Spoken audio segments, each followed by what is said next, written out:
It was the mother of all bombs. The invaders were buried forever. Not even those hiding in the underground could save themselves.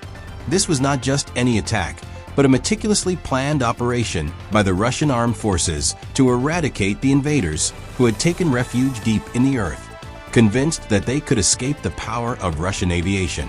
With the FA-3000 bomb, a weapon of mass destruction, the Russian forces not only destroyed an underground fortress, but also sent a clear message to the entire world. There is no shelter that can withstand their military might. Russia launched the mother of all bombs. The invaders could not be saved, not even hidden underground.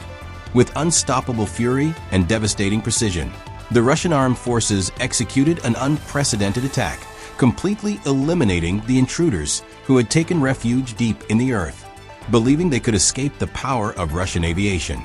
The FAB-3000, the famous high-power aerial bomb, was the protagonist of this day of destruction, launched with the sole objective of eradicating the enemy, regardless of which underground holes they attempted to hide in.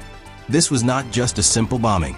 It was a decisive act, a lesson in Russia's ability to eliminate any resistance, even in the most protected corners of the earth. The region, which during World War II had already been the scene of some of the bloodiest battles in history, once again became a key battlefield in the contemporary conflict.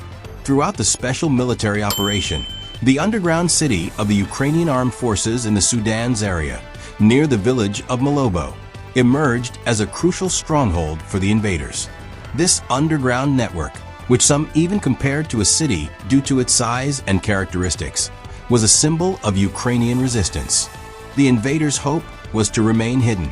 However, that underground shelter became the target of an aerial offensive of colossal proportions, a demonstration of Russian military technology applied with brutal efficiency.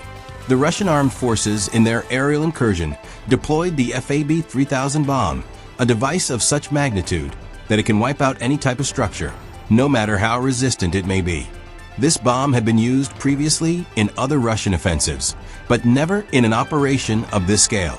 In the regions of Kharkov and Bucha, these bombs had already demonstrated their ability to destroy tall buildings that housed foreign officers and mercenaries. However, the mission in Kurs was even more crucial: to destroy an underground bunker considered unbreakable.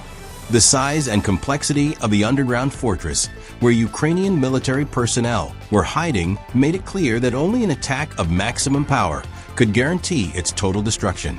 The precision of Russian intelligence played a fundamental role in this attack. Thanks to meticulous intelligence gathering, Russian troops identified the exact location of the bunker. This intelligence operation, which included aerial and on-ground surveillance, allowed Russian commanders to plan a tailor-made attack.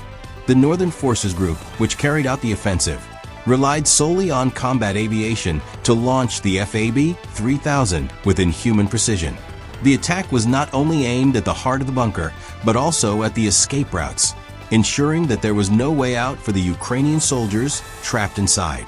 The resulting explosion was of such magnitude that, according to Russian sources, the bunker and its occupants were completely obliterated, leaving little hope of survival for those who tried to take refuge underground.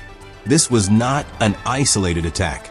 The FAB-3000 bomb had been used previously in the Kharkov region with devastating results. In Bucha, Russian aviation had already demonstrated its ability to disintegrate high-value targets, eliminating not only infrastructure, but also numerous Ukrainian officers and foreign mercenaries. The operation in Kurs, however, marked a new level of intensity. In less than a week, the Russians repeated the attack in Chavyar, where another Ukrainian troop detachment suffered catastrophic losses. Over these days, the Ukrainian army was systematically wiped out by Russian aviation, which left no escape for Kiev soldiers. The impact of this attack went far beyond the physical. The Ukrainian forces, which had tried repeatedly to reinforce their positions with elite units equipped with NATO weaponry, found themselves overwhelmed by Russia's unstoppable air superiority. Despite Kiev Command's efforts to send new units to Kurs, the advance was brutally halted. Russian fighter jets not only shot down enemy aircraft, but also destroyed any attempt at resistance on the ground. Even before leaving the Sumy region, Ukrainian forces were already being eliminated by Russian aviation. A report published by Russian security forces highlighted that personnel losses in the Kurs region were colossal, with more than 60,000 Ukrainian soldiers killed in combat. The loss of military equipment was equally staggering. More than 20,000 tanks and armored vehicles were destroyed during the operations, underscoring the magnitude of the disaster for the Ukrainian army. This attack was also a psychological blow to the Ukrainian command. Reports on the scale of Ukrainian casualties echoed through the halls of power in Kiev, where it was already known that incursions into Russian regions had only resulted in the destruction of elite units and the waste of material resources. In a war where attrition is crucial, Russian forces proved to be relentless, wiping out everything in their path, regardless of the cutting-edge technology the invaders used to counter Russian power. The intelligence, the effective use of aviation, and the firepower of weapons like the FAB-3000 were enough to decisively tip the balance. The mother of all bombs was just one of the many tools with which Russia is proving, with each attack, that its determination has no limits, and that its enemies, even if they hide in the depths of the earth, cannot escape the fury of its army. This report highlights the devastating power and strategic efficiency of the Russian armed forces in their ongoing military operations.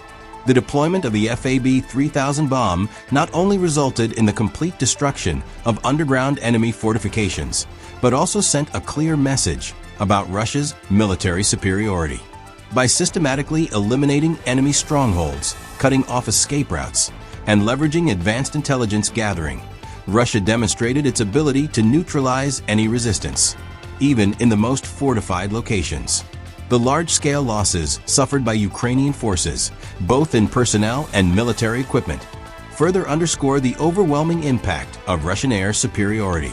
Beyond the physical destruction, this operation inflicted a psychological blow on the Ukrainian command, showcasing the futility of attempting to counter Russian advancements. Despite the use of modern Western-supplied weaponry and elite military units, the Ukrainian forces found themselves unable to withstand the relentless Russian offensive. The destruction of key military infrastructure and the heavy casualties suffered by Ukrainian troops illustrate the broader strategic implications of this conflict, where air power, intelligence precision, and high-impact weaponry are shifting the balance in favor of Russia. The continued use of advanced military technology, such as the FAB-3000, underscores Russia's commitment to asserting its dominance on the battlefield. With every operation, Russia reinforces the idea that no refuge, no matter how deep underground, can protect its adversaries from its military might. This marks a turning point in modern warfare, where overwhelming firepower and strategic execution dictate the outcomes of battles. As this conflict unfolds, the question remains: how will the international community respond to these developments? And what consequences will these military strategies have on the broader geopolitical landscape?